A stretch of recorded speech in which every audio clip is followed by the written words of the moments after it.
reading. Knew that was going to interrupt me then. I just paused. Thanks, Vanessa.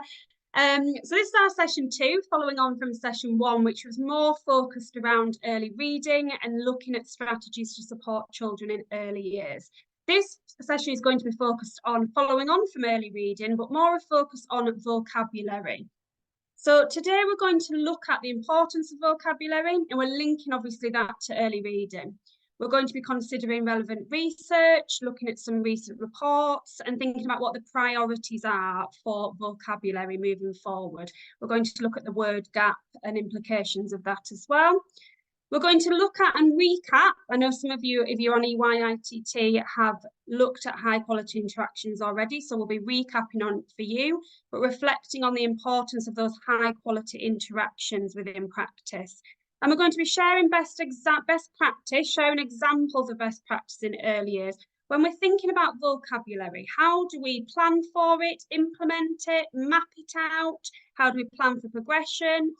And what are some key strategies when we're focusing on vocabulary to share with our colleagues as well, so we can lead that? Just some facts and figures here. So the importance of vocabulary, we're looking at those results, good level of development there. It's up slightly in 2023. And there's just some points here around the interactions that children have from that early age, those back and forth interactions form those foundations for language and cognitive development. I love this bold 90% here. You can see that of vocabulary is only encountered through reading. Okay, really important fact there, and something for us to really consider when we're looking at our reading offer.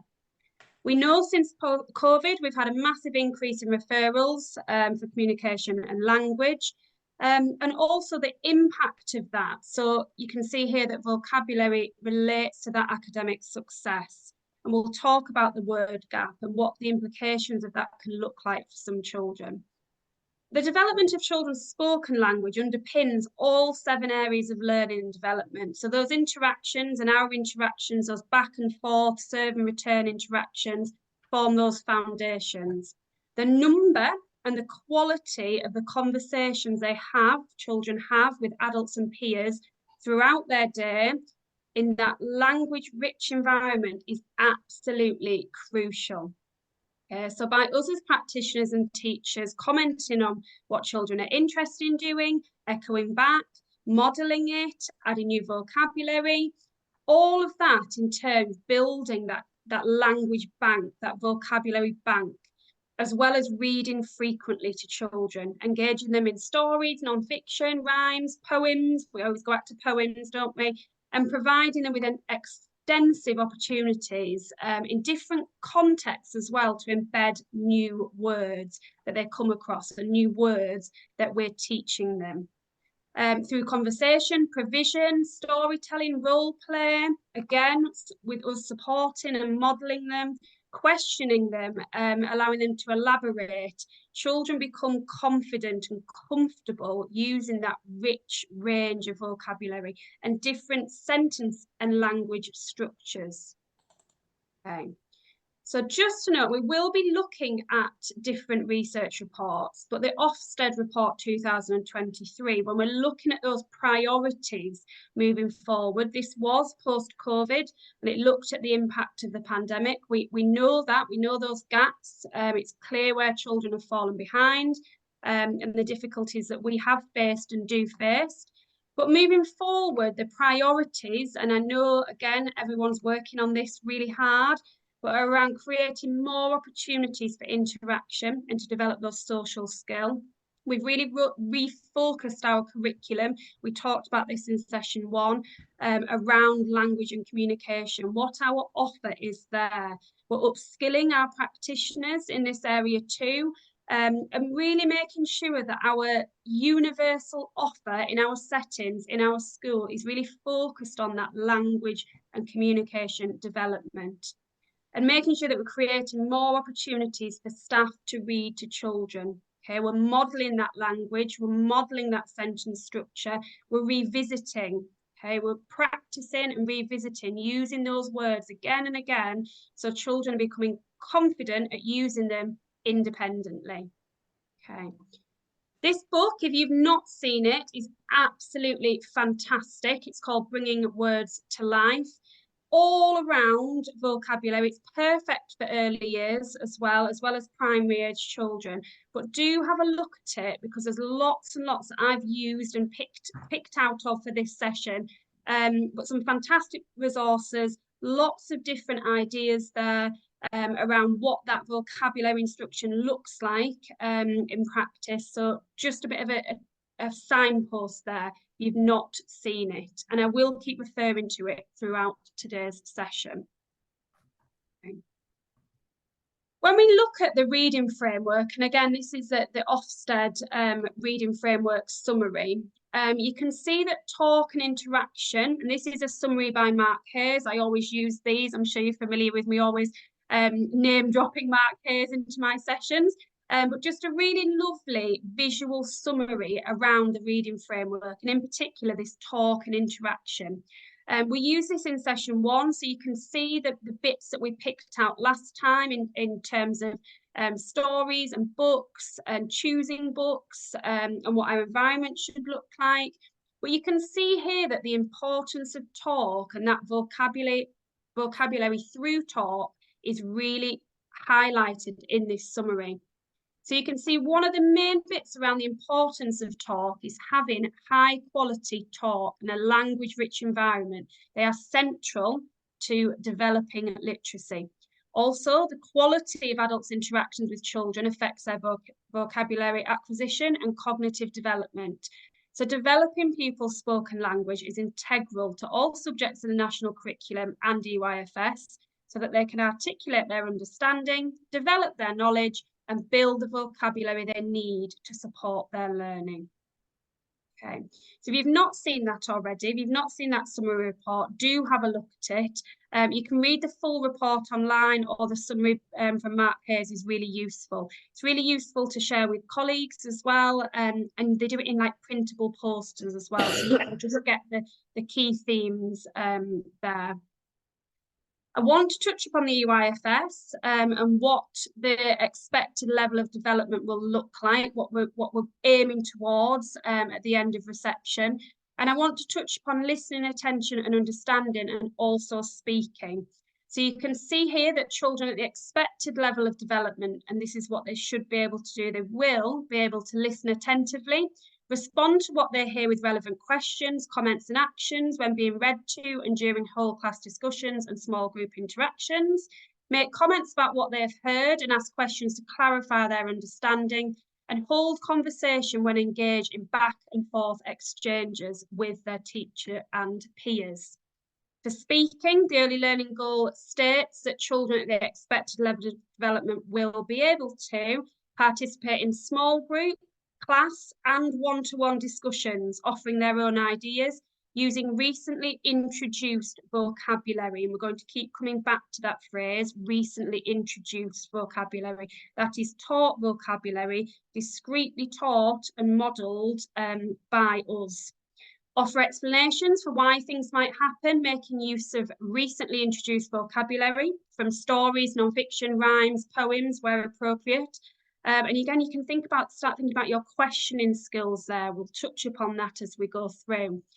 They'll be able to express their ideas and feelings about their experiences using full sentences, including accurate use of past, present and future tenses, making use of conjunctions with modelling and support from their teacher. So you can see how those skills in speaking have we've really kind of moved up a level, haven't we? Those accurate uses of tenses, using conjunctions, but that recently introduced vocabulary we'll see time and time again, and that's where we come in. And that's up to us and what that vocabulary looks like, how we're planning for that, how we're mapping that out, but also opportunities in provision and play and during the day, within our provision, within our environment, having that language and vocabulary rich provision offer. Okay. We've talked about the Best Start in Life report again. This is a research review. Again, I'm sure you've had the link. Vanessa might be able to pop it in the chat for you if you've not seen it, but I do think we've referred back to this a lot. So just a quote here around the importance again of that foundation sort of early reading, which is language and communication. So the evidence showed in the report that providers in the registered early years sector recognise the importance of the curriculum for communication and language, so children have the skills they need for the future. Outstanding providers are exceptionally skillful in developing children's communication and language, for example, through skillful questioning and animated storytelling. Okay, so you can see all of these different research reports, all of this relevant research, all saying the same messages around the importance of vocabulary, the importance of those strong foundations for that next step. And it's all going back to early years and those foundations. We always touch upon the EEF as well, don't we? So we've obviously got the Preparing for Literacy summary here from the EEF. This is research around preparing for literacy. And you can see on here what this looks like around communication and language again. So it doesn't have, it has these different strands to it, and there's useful evidence around communication, language and literacy that you can use again. Start thinking about your practice, start thinking about your offer, and how you're making that significant difference to children's learning. So it links back to pedagogy and approaches that are supported by evidence. And I will just go into depth around strand 1. And this is what should be considered. So again, we're going back to this, providing children with a rich language environment, implicit approaches, as well as directly extending children's vocabulary, explicit approaches. And as we go through today's session, we're going to be thinking about that implicit and explicit and what that looks like for us as teachers and practitioners, and how we can implement that into our settings. Carefully selecting high frequency words for explicit teaching. Which words do we pick? How do we know which ones are relevant, which ones are age appropriate, which ones are high quality?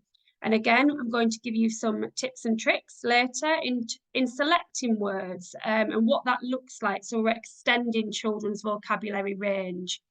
And that leads on to developing the number of words children know, breadth, and their understanding of relationships between words and the context in which words can be used, depth.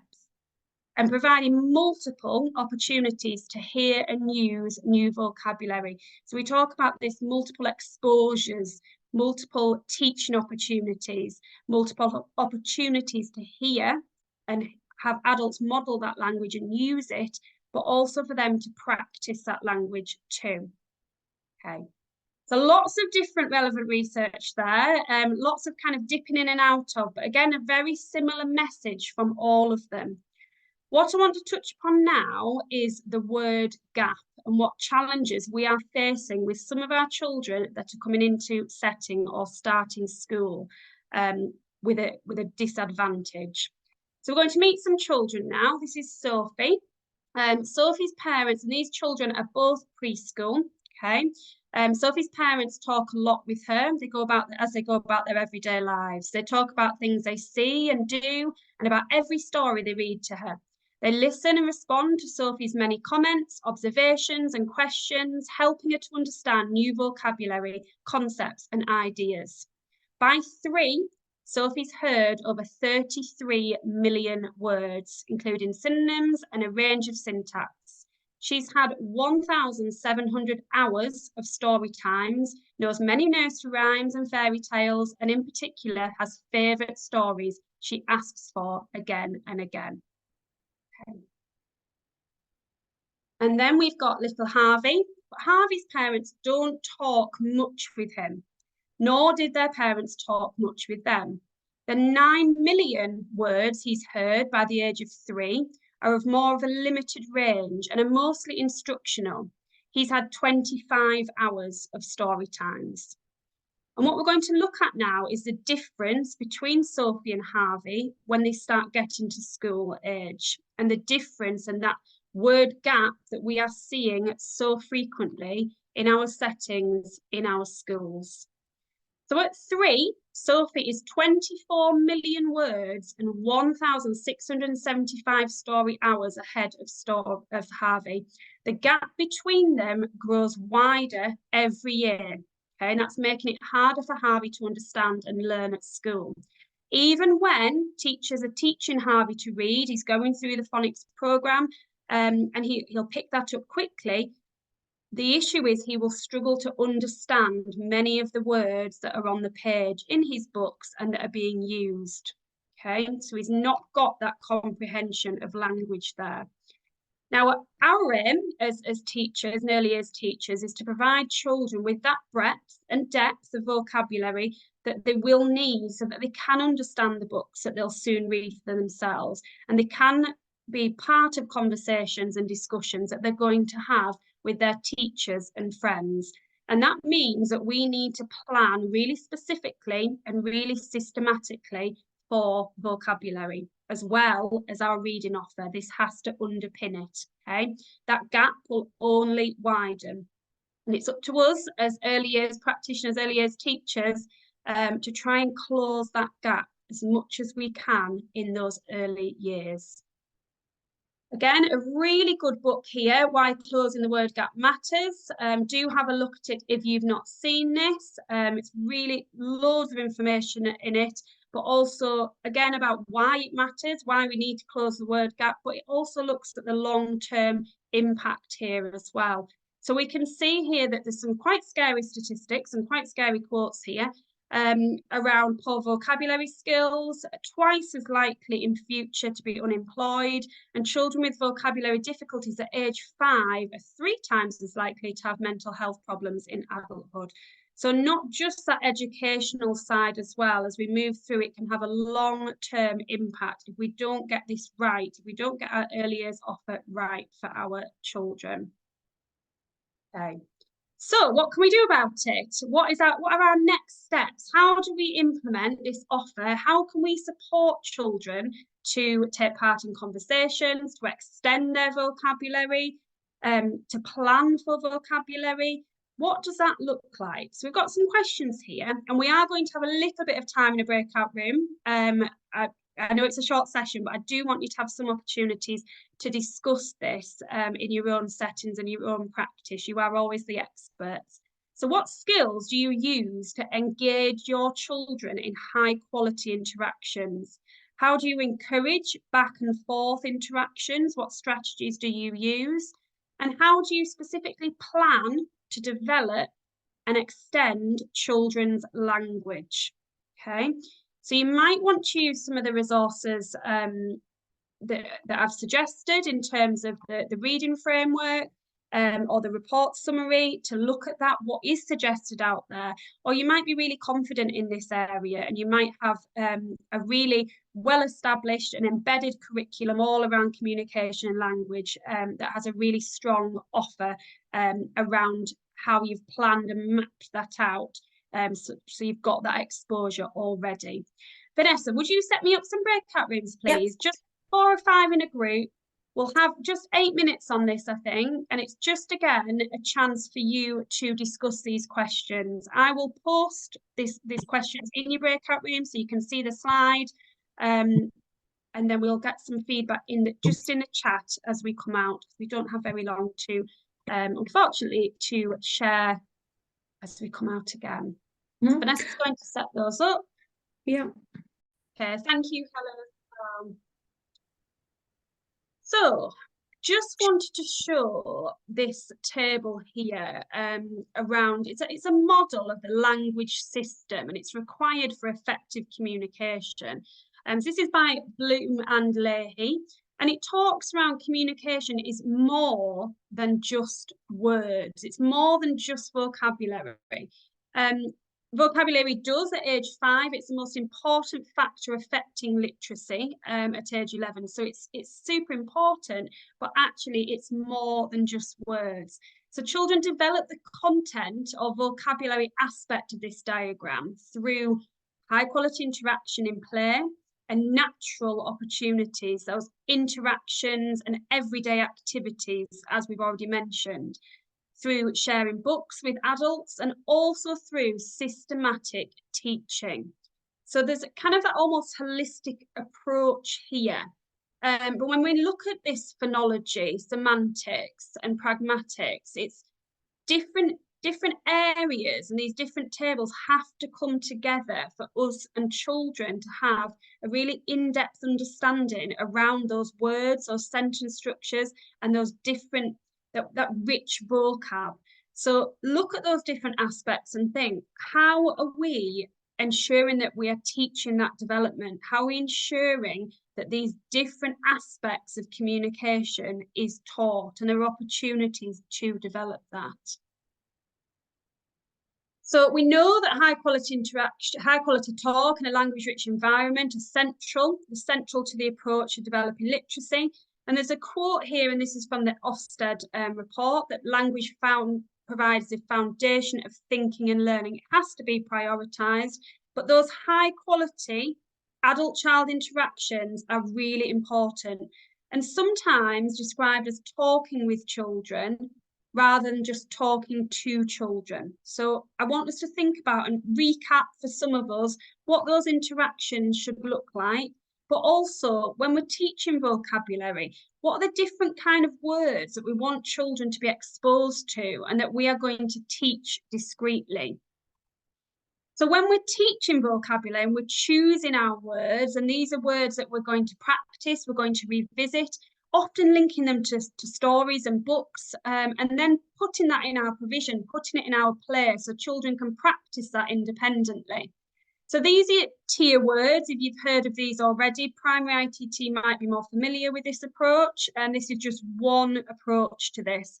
But you can kind of separate them into the everyday words, which are your tier 1 words, your general academic and literary words, and your subject-specific words. So these are your 3 tiers. And when you're thinking about teaching vocabulary, you can look at what vocabulary that you are going to explain to children so that they check their understanding of it. You're going to model the use of it in sentences, and you're going to expect them to practice it independently. You're going to revisit it really, really regularly. So you can see there the different words, and I'm going to show you what, and one example of a teaching sequence could look like when we're thinking about explicit teaching of certain words. So this is just one example. I'm sure you have lots of different strategies and approaches in your settings, but this is using stories and books to get that context for the children. This teaching sequence is developed by Beck, and it moves the words from the stories into wider use. So we've got that multiple exposure there, and that's what we're aiming for, that repetition, that multiple exposures to these words, giving children the opportunities to say the words. Okay, so you've got the word in story context, children saying the word out loud, especially for your EAL children as well. We need that context behind it. We need the understanding of what that word is, what that word means, what it looks like in the story, in the sentence, but also how to say it, the syllables, the sounds in it, that child-friendly explanation. This word means, and a really clear example of that. Then it will be us providing an example of the word out of the story context. So I would, I might, a time I was. So we're moving it away from the story. And then it's children engaging and interacting with that word. So when you're planning your explanation, plan it beforehand, make sure it's a really clear example. Don't ask children to guess or predict what the word means. Just tell them this is what it means, okay? I would be using 2 examples of that word in a different context and presented in the story. And I think as well, those multiple exposures and opportunities in play, in provision for them to use that. So it's you planning for that too. If you're reading a book around volcanoes and you want them to use certain language, that subject specific language in play, you've explained that word, you've modelled it in the book, you've modelled it out of context, then it's providing opportunities for them to use that word in their play independently as well. So it needs to become part of their vocabulary, really familiar, really confident at using that word in the right context. The benefit of books is that it's repeated, so we can repeat reading, and that guarantees that exposure. Now, just to note here that studies have showed repeating reading books, of using fewer books but with the same word, is actually more beneficial than using a variety of books with that word. So again, we know the importance for children of repetition, of going back to it again and again. So it's worth thinking about that. When you're looking at, again, we've talked about our reading offer and the books and our core text, our reading spines, always that quality, not quantity. So that repeated reading of fewer books, okay, and children becoming really confident at those stories, having those favourites, having that repetition, being confident with the use of that vocabulary in those stories, and then you can see we'll shift it to a different context, okay? So this is just one example of a teaching sequence. We're going to look at now high quality interactions. Early years people, you'll be really experienced at this already, but we're starting to think about the importance of those high quality interactions for adults and children and what this looks like. This model is just, again, one example. It can be used from conversations. We can use it for our colleagues, to remind staff. It's good practice, and it's got some principles here to guide planned or unplanned interaction. And again, it's important that we make sure our interactions are unplanned as well, natural, but we are skilled at being able to do that. We know the approaches that work, as well as that planned interaction. And that might be more your focus time, your input time, when it's really planned back and forth interaction. So we're sharing the attention to start with, showing genuine interest in what a child is focused on is a really powerful way to establish that connection. They feel valued, you want to spend time with them, and by getting down to their level, engaging in their choice of activity, you can tune in, you can observe, you can pay attention to what they do, but also what they say. So in very early child language development, this paying attention is referred to as contingent talk. Okay, it remains important to language development. So sensitively joining in with a child's play motivates children to communicate with you and have those back and forth interactions. Now, when we're looking at responding, how we respond to a child once they've established that engagement is dependent on our knowledge of them as a unique child. So again, that sensitive, supportive and stimulating responses, they're needed. They have to be adaptive and they have to be informed by our understanding of that child and also their development. So follow their lead on that. Respond to their non-verbal and verbal communications. Maybe comment on what they're doing, or maybe model language through thinking as you talking out loud what you're doing alongside them. Okay, when you're looking at expanding that, and you can think about your responses, sorry, before I move on, just as eye contact, nodding, smiling, being there, think about narrating that activity, or again, asking those really carefully thought out questions. When we're looking at expanding, we've got that back and forth, that serve and return going on, that rally of engagement. We're sharing that attention and the adult is responsibly following that child's lead. So this is the important bit, is where that modelling and scaffolding begins with the adult. We're pitching our language just above the level of the child. Okay, so we're getting that challenge in there, we're expanding that. If a child's giving a one-word answer back, such as dog, you would be repeating that. Expand on what that is by repeating and building on that word.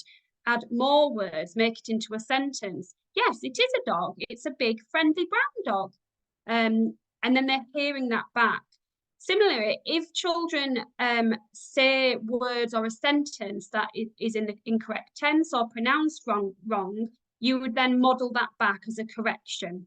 Okay, not saying, oh no, that's not how you say it. You would just model that back, yes, and then say the sentence, but in the correct form. Okay, so you can use the principles and expand and develop their initial conversations. You can see here on this last one about giving children time to listen, process, and reply. I know we've talked about this already.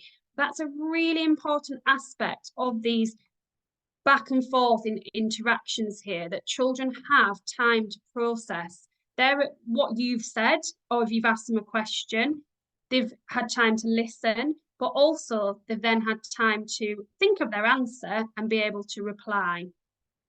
Okay, I'm going to watch a very quick video now. And this is another approach here.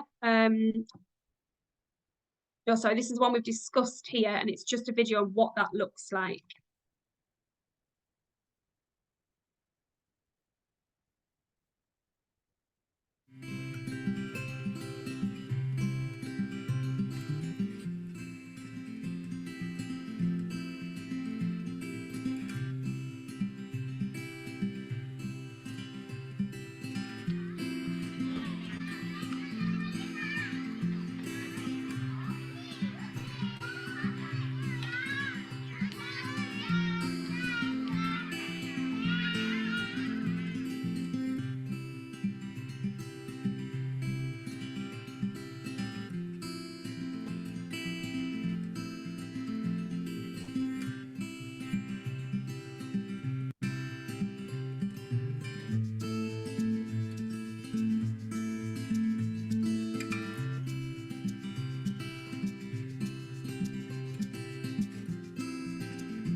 Cases. Oh, a sandwich. Oh, I love sandwiches.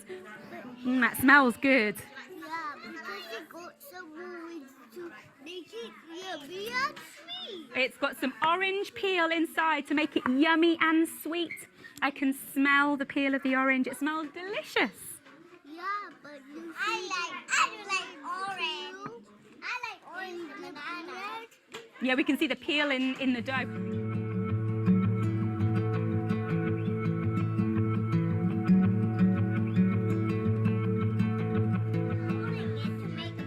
You're rolling it with your hands to make a ball. Yeah, that's right.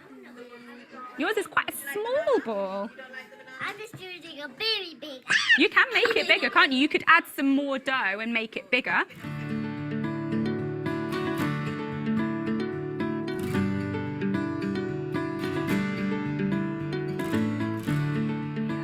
You can have it go with your pestle and mortar. Liam's Your cinnamon stick has broken into pieces.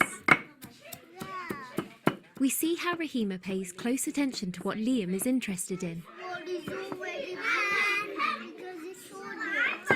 This one is already broken. Do you want to try another one, Liam?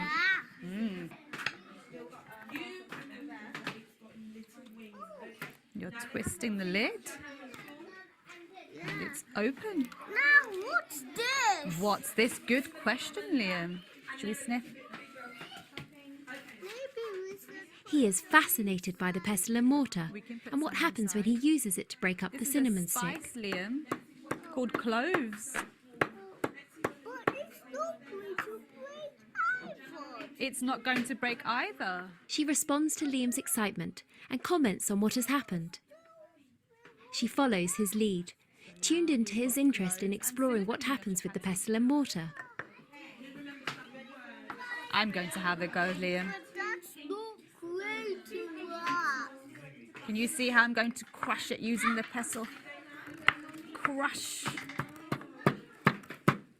Maybe we should try these always. Yes, that's a good idea. Liam would like to try the orange peel with his chapati. Nah. Not for Leah. Oh, I might crush it first, Liam.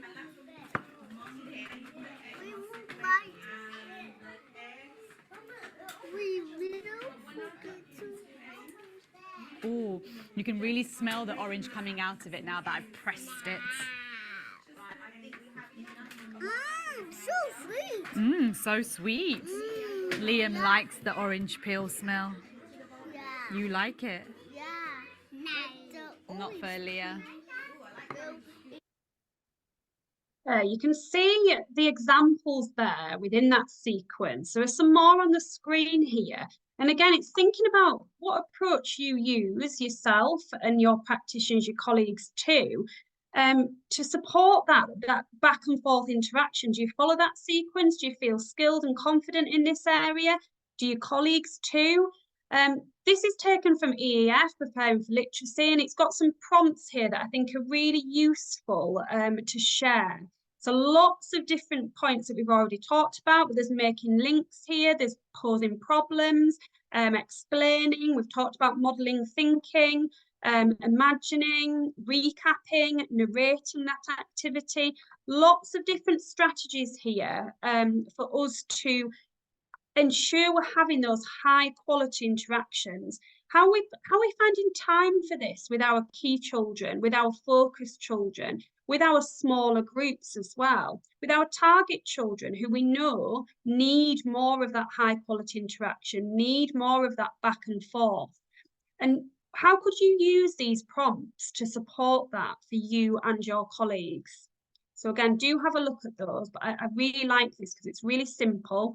There are techniques that we can develop over time. There's nothing new here, but the challenges for us as early years teachers and teachers is for adults in EYFS to do them consistently and also really mindfully, and that they continue to be used throughout reception and Key Stage 1 and beyond.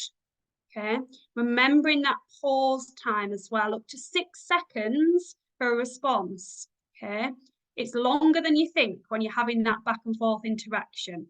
Sometimes as practitioners, we want to jump in. Sometimes we want to ask another question or answer it, but allowing that time is really important. It's also an opportunity for you to model language and your thought process, taking into account the children's level of language as well. That modelling and that processing, talking through your thought process can really help children to have that understanding of, again, that vocabulary, but also what process they're going through too. And we've talked about how we correct any grammatical errors. You saw in that video, that practitioner just repeating that sentence back with it being correct, okay, without implicitly saying you've said it wrong. Really important to keep doing that, keep reinforcing that as we go through. Some other prompts here as well, just expanding on the previous slide around questions, so asking those open questions. Lots of resources out there for questioning skills. You can use Bloom's. If you've got any others that you use, do pop them in the chat. Really thinking about making connections in their lives or connections from your setting, deliberately connecting current and past events. Oh, do you remember when? Or I know that's like the character in that story we read, isn't it? And making those connections, making it real for children and putting it into context for them. Okay. So you can see here some children. You've got some adults here as well. And these little speech bubbles here is what the children are saying in their play. Okay. So the words written and what they're saying, I want you to think about using the models that we've discussed, using the models that we've looked at. What might you say next? What might you add to that conversation, that back and forth interaction to maybe connect or maybe extend or expand upon that next one? How would you develop that conversation? Obviously, we know that context and knowledge of the children is key, but really thinking about your next move almost, your next sentence, your next question, how are you going to add to it? You can see there, maybe if you've got children saying 1 or 2 words, you can maybe expand on that sentence, model it back in a longer sentence, adding more words. If you've got a specific one around, can I have the yellow courgette, you could expand your vocabulary around that word, or you could ask a question back as well as passing it over. Any examples there, do put them in the chat, but it's really interesting to use examples and use different examples of practice when we're thinking about our practice. So sharing this with colleagues, an activity of scenarios and how we would do it, can make you more confident when you actually are doing it with a child. What would you add to that? How are we going to make that into that serve and return, that back and forth?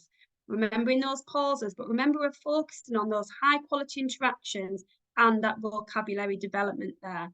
Sometimes, again, that's planned, and sometimes it's very unplanned, and that's up to us to develop those skills and confidence in this area. So when it is unplanned, we still feel confident at being able to deliver those high quality interactions. Yeah. So when we're planning language around experiences, massive opportunities here around experiential learning for our children, our provision. But going back to thinking about what do we want children to know and what vocabulary is associated with that knowledge and their thinking. So when we're planning our provision, when we're planning our activities, where we're planning our, depending on how you plan, obviously, whether it's in the moment, whether it's themes, whether it's mapped out, whether it's experiential, whether it's more focused, loads of different ways. But we all know we'll have that knowledge mapped out. We'll have those skills mapped out. What vocabulary then is associated with that? And how can we start to map that out alongside? So it's progressive for our children. Thinking about our tier words, but also thinking about that high quality vocabulary, which has that breadth and depth. Okay. Alongside that, we've got our back and forth talk, but also thinking about what opportunities we can have to reinforce that vocabulary after the session, after the activity, after the visit or experience. Maybe how that links to books as well. What books could be read aloud and shared, maybe before or afterwards, and songs as well. So you're constantly making those connections. And what could be just kind of a standalone activity or a standalone provision opportunity can actually become, as you can see, a really interconnected learning opportunity that practices that vocabulary, multiple exposures again, reinforcing that language again and again and again. And it's us facilitating that. It's us reinforcing it. It's us explicitly teaching that language through a variety of ways. Okay. So I want us to think about our classrooms now and our settings and our provision. And I want us to think about how our environment and how our provision, is it effective? Is it an effective environment to promote language and interaction? And you might want to think about now your classroom or your room in your setting. What does it look like? What does it include? Is it effective? What resources are you using, and what opportunities are there to enhance those resources in your provision, so that we're really making sure that language and communication and interaction, you've got lots of opportunities for. Is it open-ended? I would always ask. Okay, so you've got an area here. Again, this is kind of a home corner kitchen. You've got table and chairs. You've got a little kitchen area with your pots and pans. It looks like you've got some kind of real life pots and teacups and things. You can see some role play dressing up clothes there. You've got a little shopping list on the wall. Is this an effective environment to promote that language and interaction that you want? And do pop your ideas in the chat here as well as we discuss this. Thank you, Claire, for popping things in the chat already. We've got some good ones following on. What vocabulary would you purposefully use and include, okay, in this area of provision? What communication interaction opportunities does this area provide? And how would you extend and enrich the children's ideas? And you can think about this. If you look around your classroom, look around your room, looking at your areas of provision, you can ask these questions for all of them. Is it vocabulary rich? Are there opportunities there to make connections? Is our provision, is it too closed? Okay. Is it too rigid? Is it too finished? Does it need more open-ended resources? Okay, maybe in this example here, we could introduce some Play-Doh for your food. You could introduce different materials for your role play area. You could introduce some loose parts for your weighing scales here. Okay, so it's constantly thinking about those open-ended resources. We know that open-ended resources it's all about the imaginative, the creative, the possibilities, but that really links to that vocabulary in language and communication development too. It's not a finished article. Okay, it's not, I always go back to dressing up clothes if you've heard one of my sessions before, but having a fireman's outfit, a policeman's outfit, a princess dress in your role play dressing up box, lovely, but that's very finished. Okay, really, children can only be that. They can only be a fireman or a princess. Thinking about that vocabulary links, having those open-ended resources, having different colours, patterns and sizes of material where children can be whatever they want to be, using that imagination, that creativity, but also it creates many more opportunities for that interaction, that vocabulary, that back and forward, and for that rich and extended vocabulary that you want your children to hit. So have a little look, do a little audit around your classroom and think about these questions. What opportunities are there? Okay, how are we linking this vocabulary? And what do I need to do next to make sure I've got a language-rich environment for our children to explore in, but also for our teachers and practitioners to facilitate that through play. Now, we've talked about revisiting lots and lots and lots. So this is just one way for you to revisit that vocabulary. So I'm sure that you'll have heard of floor books. You may use them in your settings as well. But this is a really nice way to keep going back to the vocab that you are explicitly teaching, okay? So you can use floor books to record and celebrate more ambitious or challenging or one-off words or vocabulary that you've come across. I always link it to your stories and the books that you're reading your children. So you can see here it's an example of hail. There it's a weather. They've learned about weather. They've had stories about weather and books. The provision will be linked to that. All those connections are there. But specific words that the children have learned the meaning of, have practiced, have repeated, and have been used independently are recorded. And it's again being pulled from stories. They can be revisited across the curriculum, so you can have your links there to different subjects, and they can be revisited across the year. Okay, so again, it's that repetition back. Making sure that vocab is revisited and built upon is absolutely key. So making sure that you've got that planned approach to your vocabulary, however that's done. Often it might be through themes or topics, through knowledge organisers.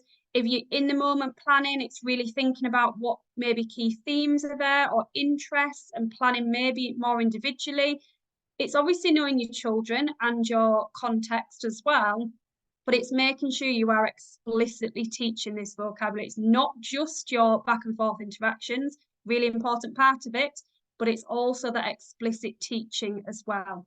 So you think about what your offer, what your approach looks like in your setting, in your classroom, and have you got that planned progression? What words are you teaching your children and when across the year? Is it progressive? Are you revisiting it? And is there opportunities for children to use that independently too? Oh, I've talked very fast for a long time. Right, next steps, we're nearly there. Lots to reflect on and lots of information as always, bombarding you with information there, but do have a look at the research and those national curriculum aims for language development if you're not familiar and confident with them already. Start to look at how children's speaking, listening skills and understanding how you can develop their wider understanding of language. So all the resources that I've kind of pinpointed and signposted to today, go back and look at that. Start to understand how that links to reading and writing as well. And think about those pedagogical approaches to teaching words. How are you going to do that? What your offer looks like already? Is it effective? And what needs to happen next? Okay. When we're thinking about that early reading, just to summarize, you can see all the links to it, can't you? But this vocabulary is the absolute foundation of it. And for children to become effective readers, their vocabulary, comprehension, and also spoken word, as well as understanding, and that breadth and depth of words comes from vocabulary, comes from that communication and language through us, through the interactions, through the stories, through the singing, through the provision. So it has to be an absolute priority. Right, let me check the chat and see if we've got any questions. That is we're 2 minutes over, Vanessa. I've not done too badly. It was quick.